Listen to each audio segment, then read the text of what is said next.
It makes me shake my head and go, why? Why do I feel like I have to help?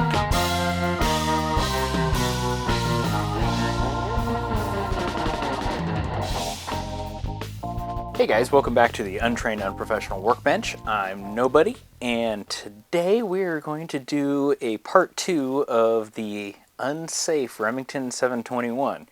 Now, we've made it safe, we got the new trigger on, and one thing that I noticed while I was editing the part 1 videos, I really didn't give you a good shot of the filing area after I was done.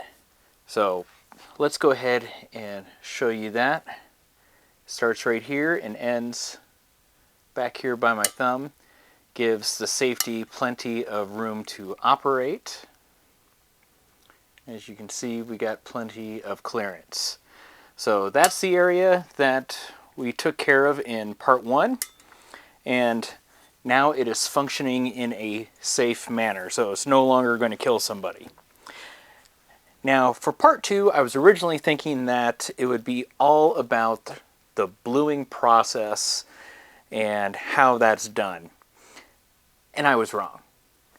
And I'm wrong because after I shot part 1, I decided that I was going to throw this into the stock and just see how it fit and everything. Well, the trigger pack, here, let's get it a little bit better into view. The trigger pack is actually wider than the original trigger. So we're going to have to do a little bit of filing out the wood so we can get the trigger pack to fit. Now the other thing is that, which I'm glad I didn't blue this before now, because I'm also going to have to take out material on this piece, which fits right here, and it just barely allows the new trigger to squeeze in, but I don't think it's going to rest where it should once I get this into the stock. So we'll have to work on the stock first, then fit this metal piece, and then that should be all of the work that we need to do on this other than bluing.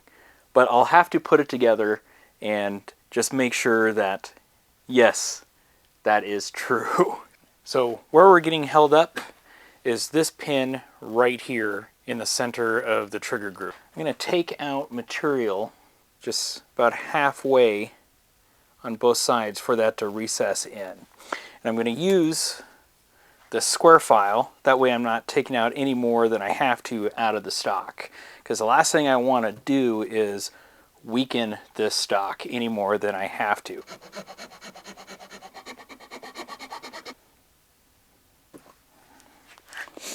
We're going to just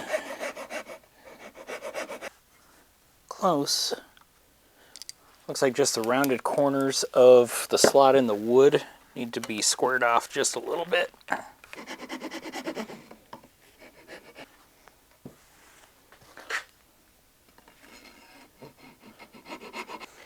Okay guys, so I've been whittling away in certain little areas, that are causing an interference. But I think my biggest problem is if you look when you operate the safety right here, watch this little pin. See how that pushes in and out? Well, that looks like it is hitting, and this might almost be impossible for you guys to see. But I see what looks like a possible little witness mark right here at the end of my punch. So I'm going to Dremel out a little clearance area right there and see if that solves the problem.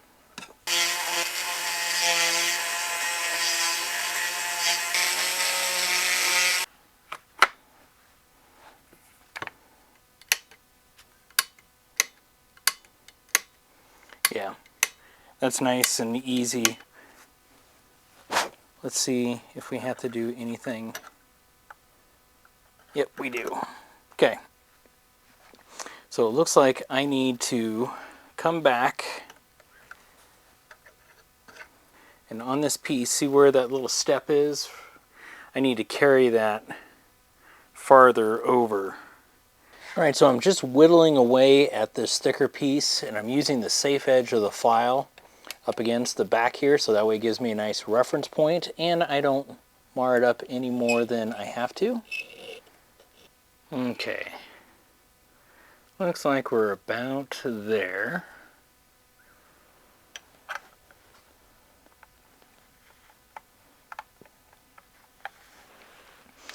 Okay, so it dropped mostly into place. However, it looks like I need a little bit taken off on this opposite side for it to fit fully in.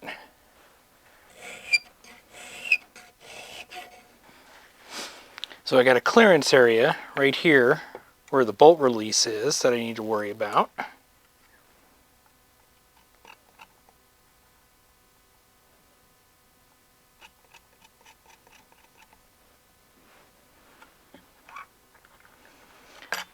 I'm putting a light scratch into the bluing so that way I can see it, but I'll cover it back up when I re-blue.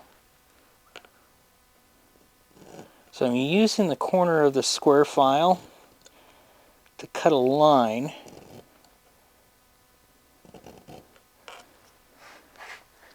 And that'll be my stopping point on both sides. And hopefully once I get the material below the surrounding sides, I have a nice edge to rest up against. Or at least to keep me from wandering. You know, out of all the parts that I thought would be the most tedious, which would have been cutting the back of the action for the safety, I thought that was going to be the most tedious. I didn't think fitting all this was going to come into play. Okay, so got a little raised section and a lower section there. Hopefully it'll now fit. So what's happening is this little lever, the arm of the lever, not this little tab, is actually pushing on the plate. So this nice little notch that I created, spent so much time doing, I got to take it out. And I was so proud.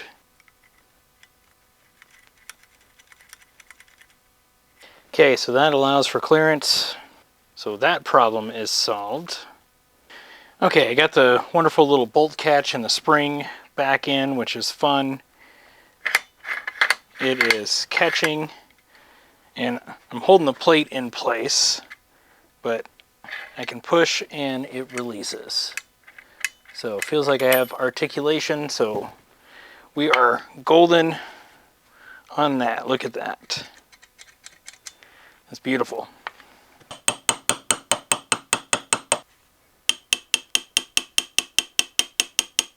So I got the bolt mostly torn apart.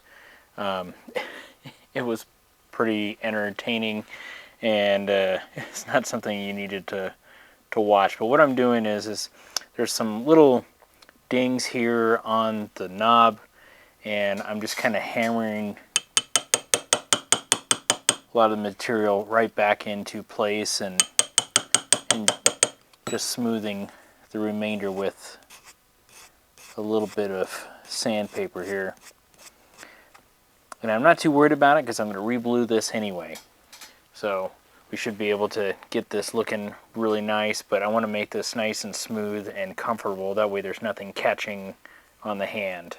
Now, the only thing that I have not been able to pull apart is this little ejector, because it's under some pretty impressive spring tension, and I can't get it.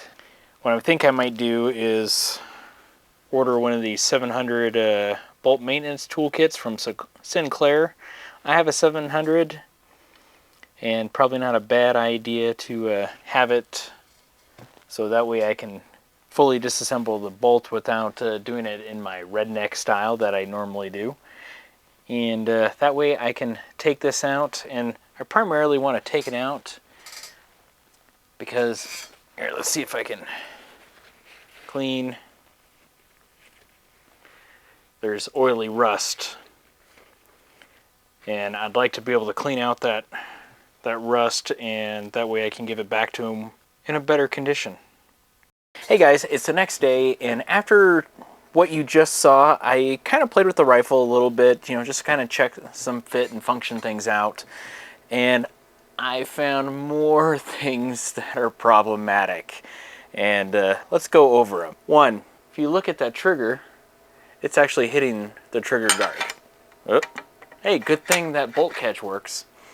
So it's hitting the trigger guard, so I got to figure out how to fix that. Now, my idea is that I'm going to mount it on a wood block, a bigger piece of wood block, and I'll have all 3 screws holding it down to the wood, and then I will heat up the trigger guard and push it back, so that way this whole thing shifts back, and hopefully also be able to push and reform the back of the trigger guard here, so that way it gives enough clearance for the trigger. If that doesn't work, we might have some other issues. So, but I think I can pull that off. Now, the other thing that I was noticing is that on the bolt handle is actually hitting the stock. And it is hitting the stock right here. You see that? Let's see. You see that nice little shiny spot right there? Well, that is where that bolt handle has been impacting that stock. And my concern there is that the bolt isn't closing all the way when it's firing. And whether it's a couple thousandths or a 10,000th, I don't know. So, but I think it is pretty close. Now that's going to be pretty easy to solve. It's just removing some material and then I'll recondition the stock. So I'm not worried about that. It does bring up the possible problem that, is this happening because the wood shrank, or is it happening because the wood in the stock was compressed from the screws and brought it too close and is now causing the problem? I don't know. It's just a problem. You know, being that it's a 60-plus-year-old firearm, it's going to have some issues, but we need to resolve them. So I've been researching into pillar bedding, and I think I'm going to try to pillar bed this without screwing this up. That being said, I was also looking at the fore end. And the fore end, I don't know if you can hear that.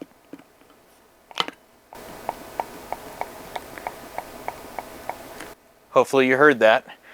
I can, with my finger, shift that fore end to make contact with the barrel.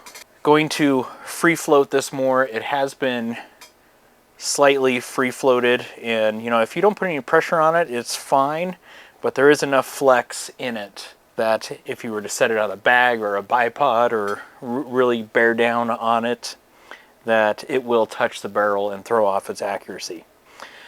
So not only are we going to glass bed the action into this and pillar bed, I am going to hollow out a channel inside the fore end and put a piece of all thread and glass bed that in to give it some rigidity to keep it from flexing, which is something I've never done. I did see it on the YouTube last night, so I have an idea of how it is done.